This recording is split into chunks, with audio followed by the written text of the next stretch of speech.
cannot wear halter neck. You cannot wear like a bodycon gown, fitted gowns, these tights. You've already sewn this corset. You want to wear jumpsuits when you're exclusively breastfeeding. Those type of jumpsuits that is, you have to naked yourself before you can breastfeed that child. My dear sisters, in this journey of exclusive breastfeeding, your nipple is going to hear it, because your nipple, even if it is small or it is pointed or any shape your nipple has, they are gonna draw this nipple, they are gonna manipulate this nipple, they are gonna, when like, the different positions that these children assume when breastfeeding, it is alarming. You need to eat akam, you need to drink palm wine, you need to eat rice, you need to eat pounded yam, you need to eat ofe nsala, you need to drink enough milk and tea, and then you need to finish one big family size of bread. Only you. Breast will go produce milk.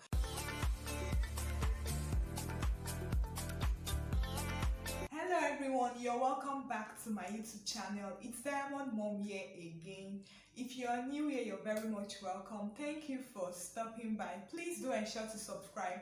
And to my returning subscribers, thank you guys for always coming back. In this video, I'll be talking about exclusive breastfeeding. Yes, exclusive breastfeeding, the hype about it, like the pros and the cons, the myths also, those fake stories surrounding exclusive breastfeeding, the shaming, because believe you me, mothers that do not choose to breastfeed their children exclusively, they are very much shamed.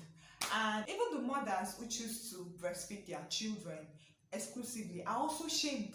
Yes. If you are new here, let me do a brief introduction of myself. I'm a mom of 2 years. I had 2 kids under 2 years through 2 C-sections. That is a video for another day. Yes. And for my 2 kids, I exclusively breastfed them, my own choice. No pressure from anybody. In fact, if at all, I did not even have any support like that pushing, you must breastfeed. My husband, my mom, they were like, are you sure you can do this? Are you sure? Will you be able to cope? Will you be this? Will you be that? So, but it was my choice entirely. Like when I was going for my antenatal, and then some other things I had read, I had studied about breastfeeding a child, formula feeding. So I just decided, I came up with that decision that I was going to breastfeed my first child exclusively. And then when I had my second child, I was like, no, I'm not going to breastfeed. I'm not going to do this exclusive thing again. But then the guilt, the mom guilt, like, okay, so you breastfed your first child and now you don't want to breastfeed the second one. Is that?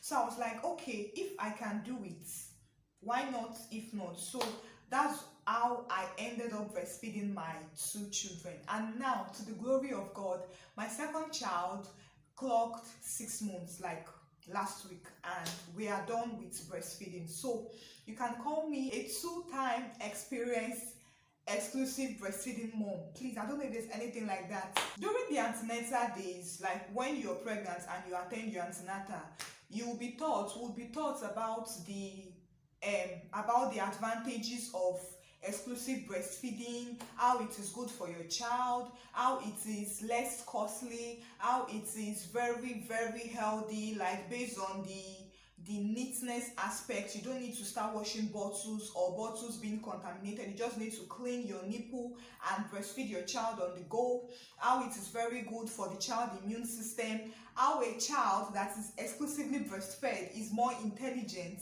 than those that are not exclusively breastfed. So we are taught so many things, and yes, some of those things are true. Why some are just myths, like some are known, many are not true. So in this video, I'll be tackling those, those lies. Will I say lies? Those lies that we were fed with in our antenatal days, because being that I have experienced this for like 2 times, I can come out and tell you that experience is the best teacher. Yes. So I'll be starting with the advantage of exclusive breastfeeding. Now, for one, I know exclusive breastfeeding is very cheap, like 0 cost. You just need to eat, drink enough water, and boom, your child will be fed free of charge for the next 6 months. Like, you don't need to think about buying milk, formula, buying of this, buying of bottles, worrying about this and that. So it is very, very cheap. Another advantage which I like, yes, personal, on a personal level, this one helped me, is the family planning aspect of exclusive breastfeeding. Yes, you can hear me. The family aspect, the family planning aspect. Like for me, breastfeeding is a way of me preventing getting pregnant, you know, without any active family planning installed into your body. When I breastfeed, like not all those type of breastfeeding where you breastfeed in the morning around 7 and then the next time you be breastfeeding will be in the evening. Like when you're breastfeeding on demand,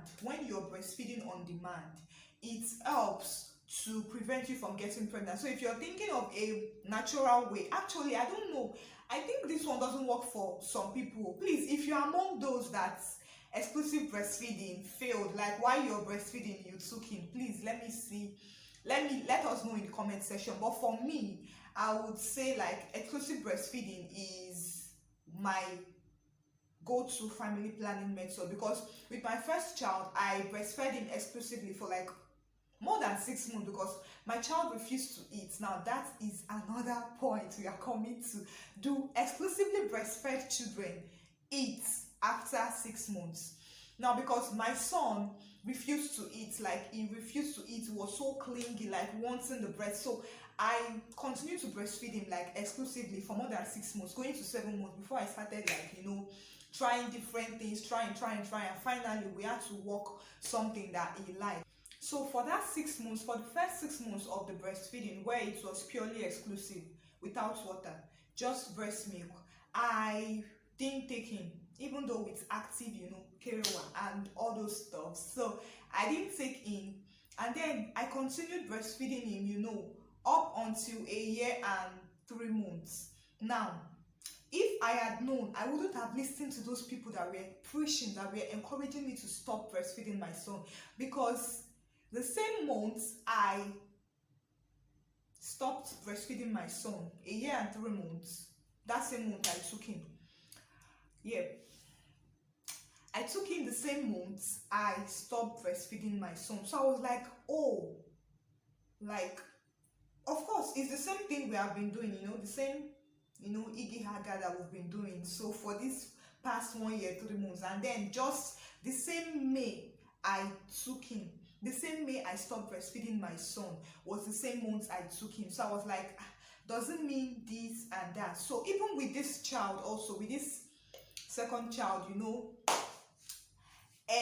this exclusive breastfeeding, you know, is still like an exclusive this thing. But see, don't say I encouraged you to use breastfeeding as a family planning, because of course I have already we are now secured, you know, against any sudden shock. So we are fully secured right now. So but to me, I think one of the advantage of exclusively breastfeeding your child is that it helps you prevent pregnancy, at least for some women, which I am one of them. Another important advantage of this exclusive breastfeeding is the immune system. Like seriously, I'm going to give it to this.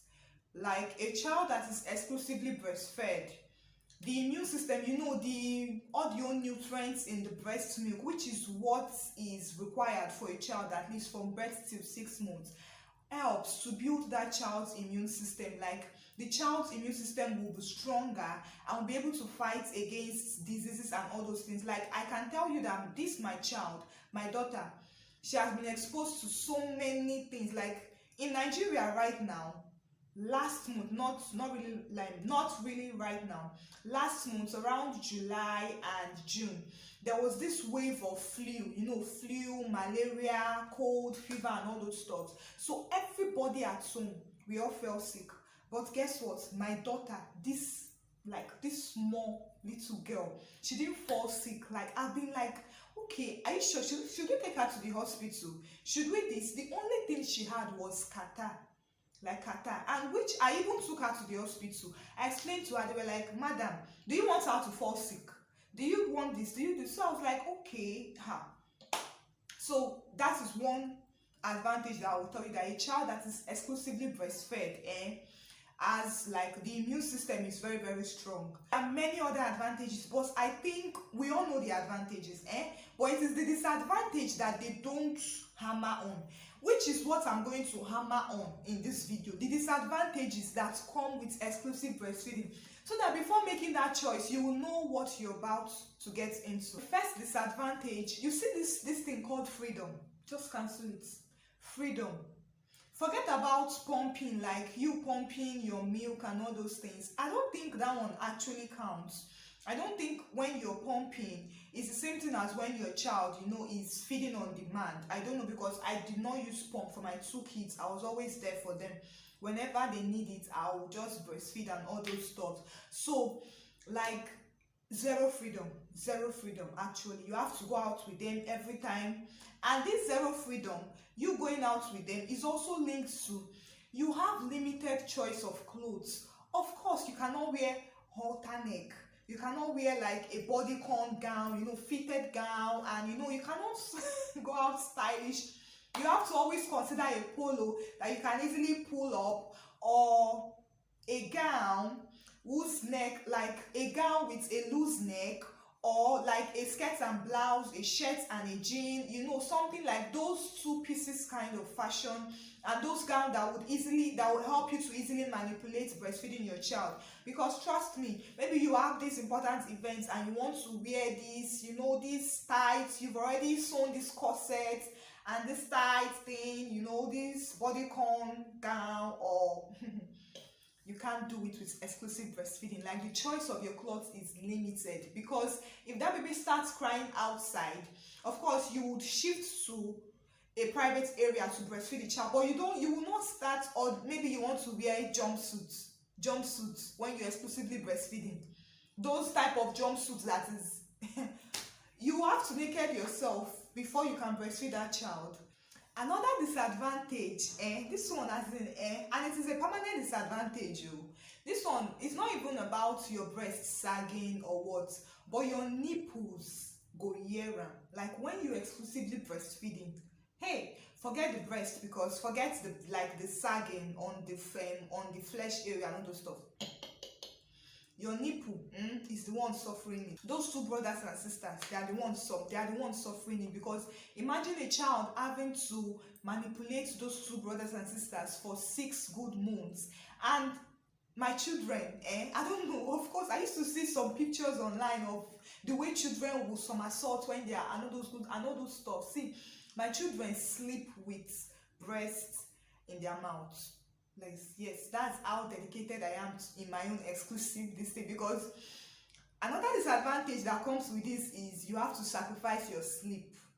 You don't get to sleep enough, you don't get to have enough rest and all those things. See, it's like you have to sacrifice your sleep, because for the breastfeeding, you don't.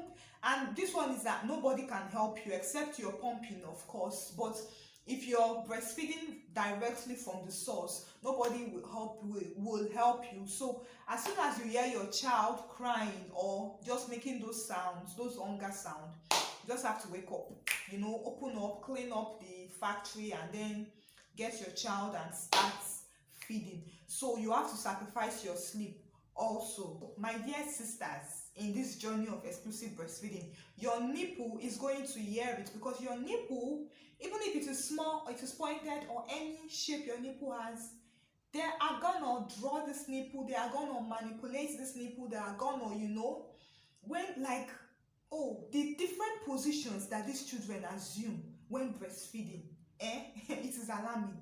They can stand, and then their mouth will be on that nipple, they will draw. Experience is the best teacher, but your nipples are gonna hear it, man. There are some myths, there are some lies that all those mothers, that our antenatal people fed us during the antenatal. So I will be debunking some of those myths based on my personal experience. The first myth is this one of flat tummy, that they will tell you that you should not worry, that you should be eating, that as far as you're breastfeeding, the baby, your stomach, my dear, my sister, my brother, your stomach is not gonna go in, except your stomach is the type of stomach that naturally goes in on its own. If you're like us, even though I'm not chubby, My stomach doesn't go in, even with my two exclusively breastfeeding. See, there is nothing like flat stomach. It is scam. So if you think that you want to exclusively breastfeed so that your stomach will be flat, foul, your stomach is going to be big. And another myth that another lie that they also tell us is that you need to eat. You need to eat akamu. You need to drink palm wine. You need to eat rice. You need to eat pounded yam. You need to eat ofe nsala.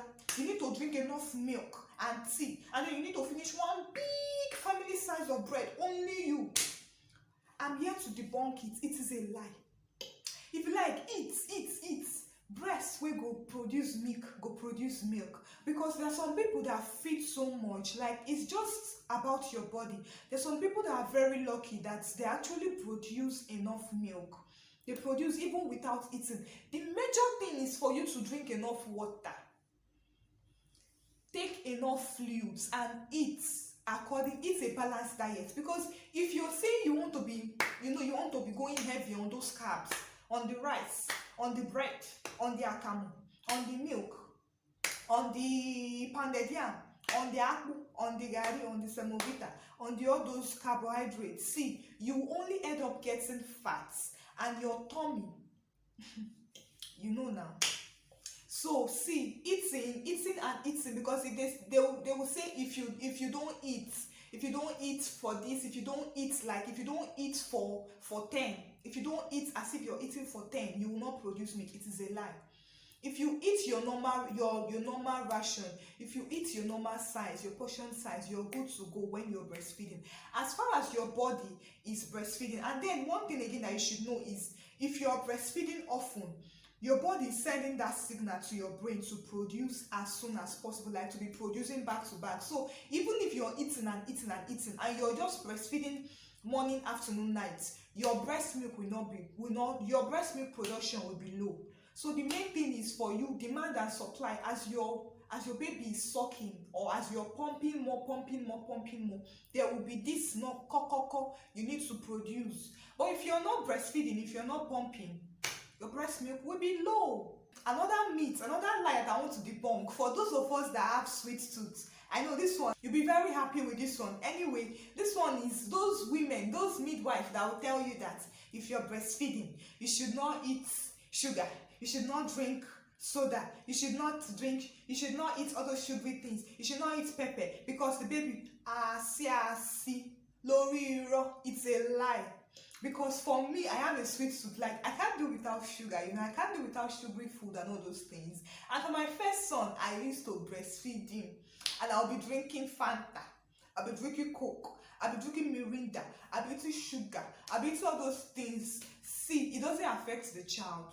From my experience, it doesn't affect the child. Like, if you're it will be making the child to be purging, or the child will have dysentery, or the child will have jetty. Please, there's nothing like that. For me, I did not experience any of those things in my children. If at all, said my children, they don't even go to toilet, said they don't even poo. Like, they poo twice or once a week. For my son, his own, my baby girl is awake. I'll be right back, guys. So baby girl is awake, and mommy duty calls. Say hi, guys. Look at this, your hair. You don't want me to place it for you. Say hi, guys. Look at.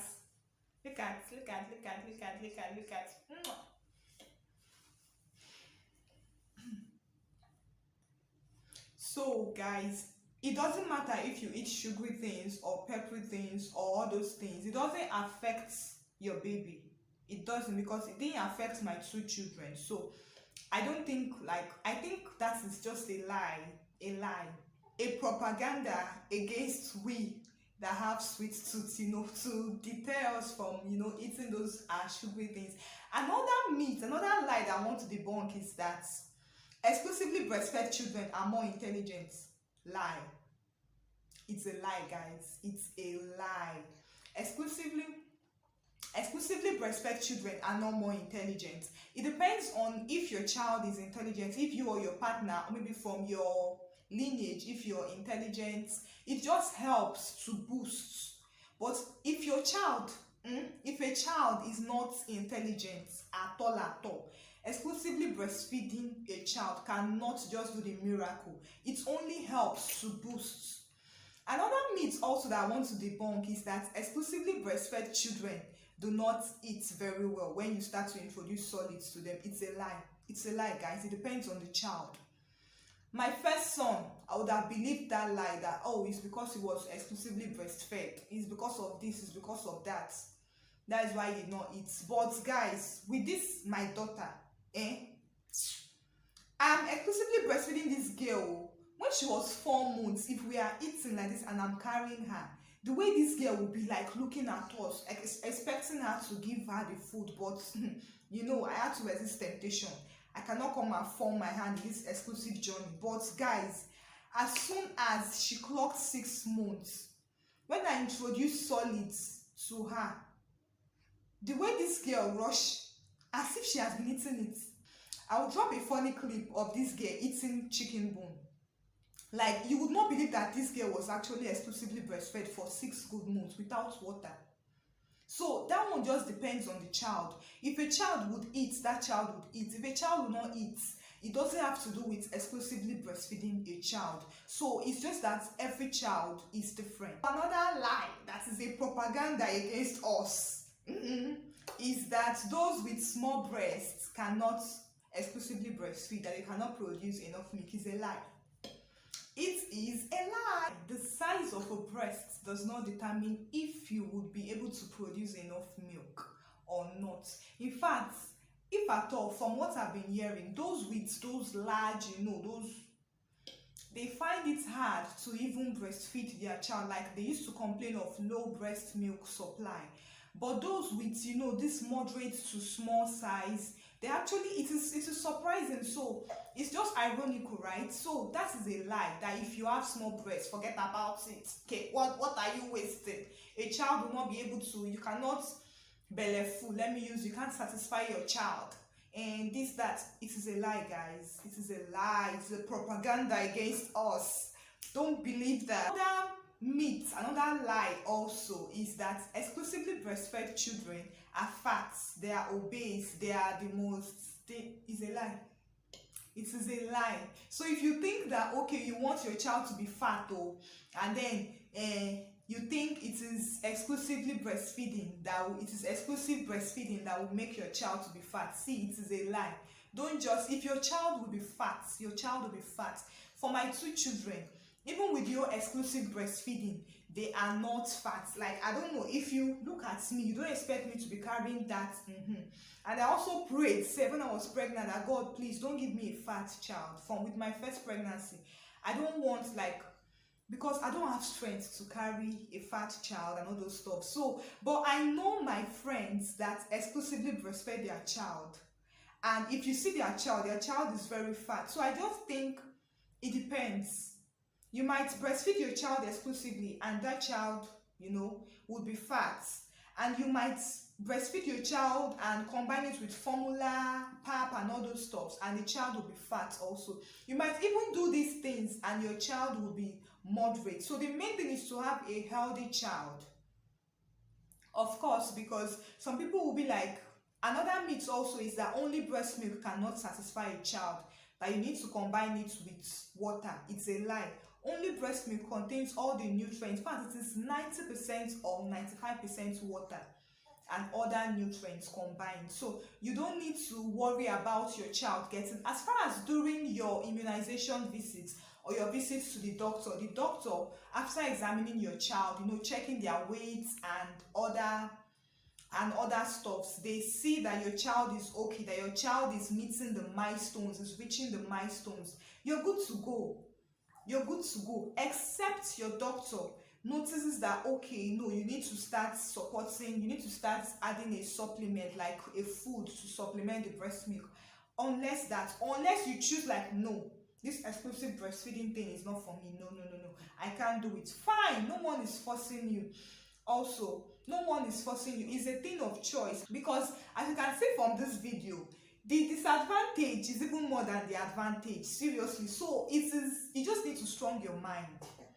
You just need to strong your mind, because when you think of the sleep that you sacrifice, see guys, there are days when I'm like, no, I'm done, please, I need to get some formula, please, I'm done, I want to sleep. There are days when I will cry and cry, and then, but I just felt like, okay, let me just do this for my children.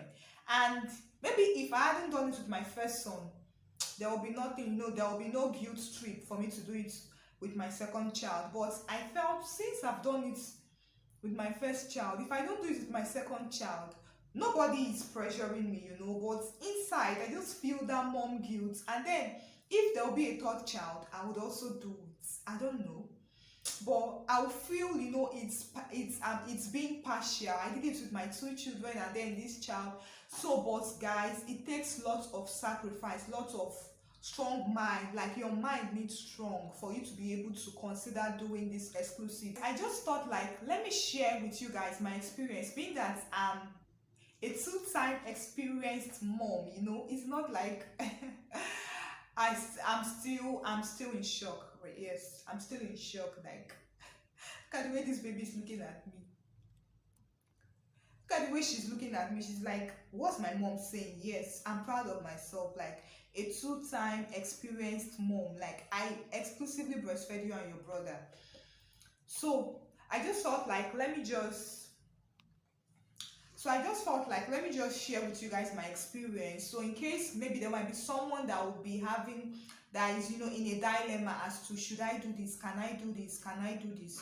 If you can, if you know you really want to, but mind you, do it because you want to do it.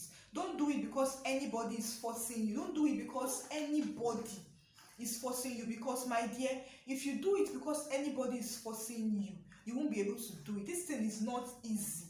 Anybody telling you that it is easy, that person is lying.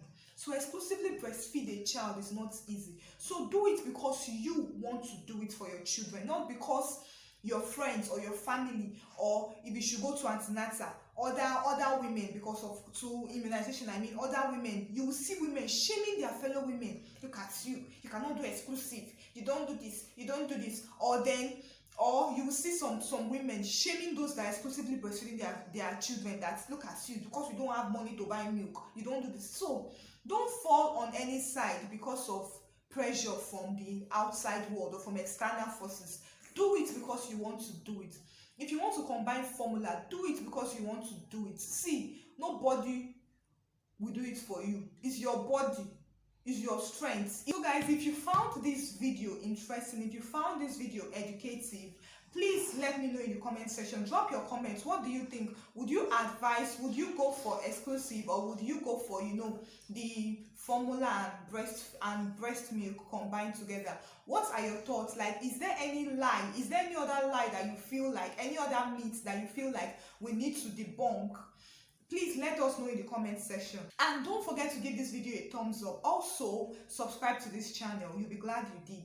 And turn on the notification bell so that you can get my videos as soon as I drop them. And guys, I'll see you guys in the next one. Bye for now. A quick one, not related to this video, but guys, postpartum glow is real, but postpartum hair loss is also real. So choose your battles wisely.